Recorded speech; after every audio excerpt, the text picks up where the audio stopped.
we limit ourselves. And it's only us. There's nobody else that's doing it to you. You've chosen to adopt those beliefs.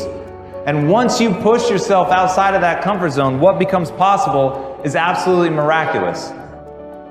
What is this limiting belief in my case that I'm not a good person? What does it cost me in my past to think this way? What is it costing me in this present moment to think that I'm not a good person? And here's the kicker.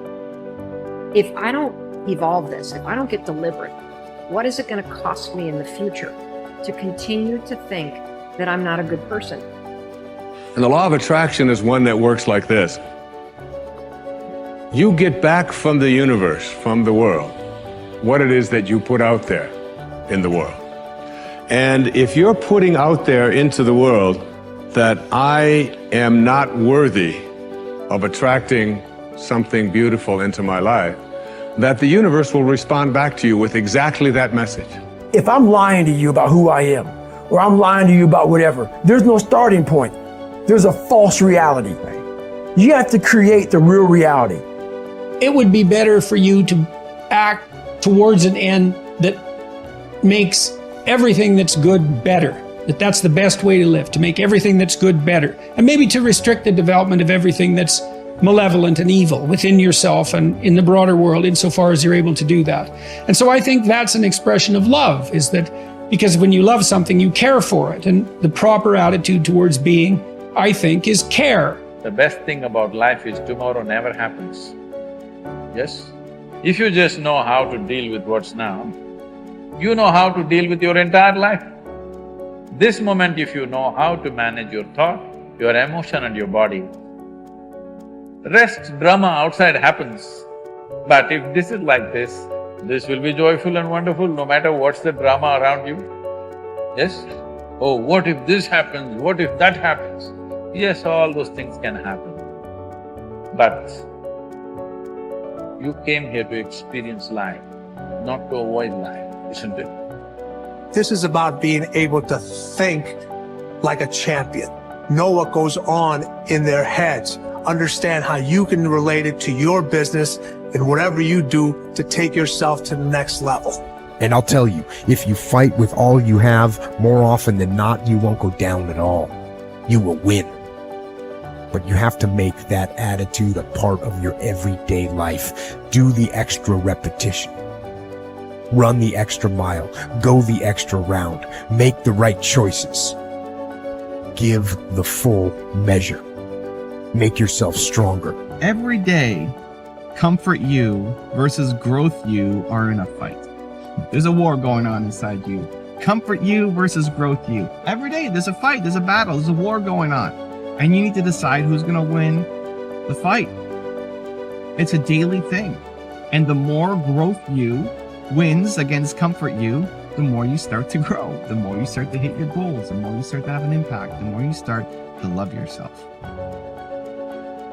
It's painful to understand how much of what you're doing isn't productive. So I'll give you an example. So I've done this a couple of times with classrooms full of students. Usually when I'm lecturing about career development, say, okay, how much time do you waste? So then I get the class to vote. How many of you waste 10 hours a day? It's like 10% of the kids will put up their hands. And it's interesting because I don't define what constitutes waste. I just ask the question. So they're diagnosing themselves, right? I'm not saying you're wasting 10 hours a day. I'm just asking. It's like, given your own attitude, how much time are you wasting? 10 hours a day. It's like 10% of the people put up their hands. Well, when you get to like 6 hours a day, 80% of the people put up their hands. So then we do the arithmetic. It's like, because I like doing arithmetic with people. People hate arithmetic, but I like doing it. It's like, okay, 6 hours a day. It's 42 hours a week. So let's call that a work week, 40 hours a week. So that's a work week. Let's say, what's your time worth? You're a university student. Well, it's certainly worth minimum wage, because obviously, but it's worth way more than that, because if you spend a productive hour when you're 20, then you gain the benefits of that hour for the rest of your life. So there's the compounding effect of time spent when we were young. So I say, well, let's assume your time's worth $50 an hour, which I think is an underestimate, but whatever, let's call it 50. We could call it 25, but we'll call it 50. That's $2,000 a week you're wasting. It's $100,000 a year. It's like, how much better would your life be if you weren't wasting $100,000 a year? It's like, what is that over 40 years? $4 million. It's like, you're rich. You don't even know it. Quit wasting time.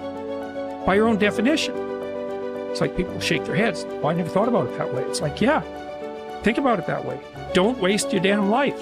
I know I'm a weak man. I know that I have sinned. I know that I am not perfect.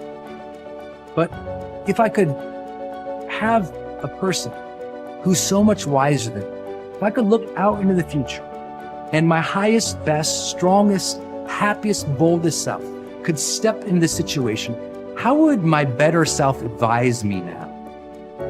And you'll always find that your better self will say, calm down. It's not that big of a deal in the bigger picture.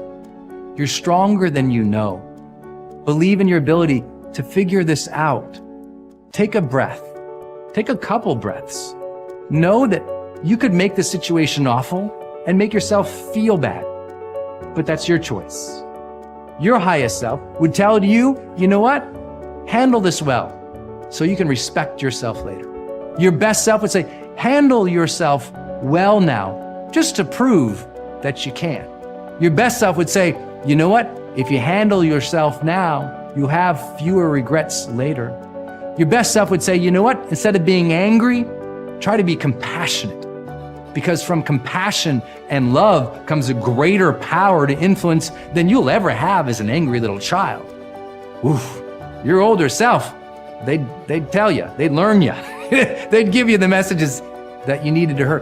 What would you do as your highest self? I like my trigger for myself is when I feel those negative emotions, I ask a very specific question. My question is, if I was acting as my highest self now, what would be my next right action of integrity? Coming from a place where I want to be happy as a human being, how would I reply to this? And that changes the game. The questions we ask ourselves in moments of conflict dictate the answers and the way in which we behave. And so I say to you, take a beat, ask the questions, wonder why you're so upset, and let it go. Ask, what would my highest self do in the situation? Removing distractions is no small matter in our current culture, but it's critical. How do you do it? First, by maintaining the discipline of practicing your priorities. Don't do easy things first, or hard things first, or urgent things first. Do first things first, the activities that give you the highest return. In that way, you keep the distractions to a minimum. Second, insulate yourself from distractions. I've found that I need blocks of time to think without interruption. I've mastered the art of making myself unavailable when necessary and going off to my thinking place so that I can work without interruptions. Because of my responsibilities, I am always aware of the tension between my need to remain accessible to others as a leader and my need to withdraw from them to think. The best way to resolve the tension is to understand the value of both activities. Walking slowly through the crowd allows me to connect with people and know their needs. Withdrawing from the crowd allows me to think of ways to add value to them. My advice to you is to place value on and give attention to both. If you naturally withdraw, then make sure to get out among people more often. If you're always on the go and rarely withdraw for thinking time, then remove yourself periodically so that you can unleash the potential of focused thinking. And wherever you are, be there. Once you have a place to think, you need the time to think. Because of the fast pace of our culture, people tend to multitask. But that's not always a good idea. Switching from task to task can cost you up to 40% efficiency. According to researchers, if you're trying to accomplish many things at the same time, you'll get more done by focusing on one task at a time, not by switching constantly from one task to another. Ralph Waldo Emerson, the great transcendental thinker, believed concentration is the secret of strength in politics, in war, in trade, in short, in all management of human affairs. To help me concentrate on the things that matter, I work to keep important items before me. One way is to ask my assistant to keep bringing it up, asking me about it, giving me additional information in reference to it. I'll also keep a file or a page on my desk so that I see it every day as I work. That strategy has successfully helped me for 30 years to stimulate and sharpen ideas. If you've never done it, I recommend that you try it. Take a good look at yourself from time to time to see whether you are actually making progress. That is the most accurate measure of whether you are making the best use of focused thinking. Ask yourself, am I seeing a return for my investment of focused thinking time? Is what I am doing getting me closer to my goals? Am I headed in a direction that helps me to fulfill my commitments, maintain my priorities, and realize my dreams?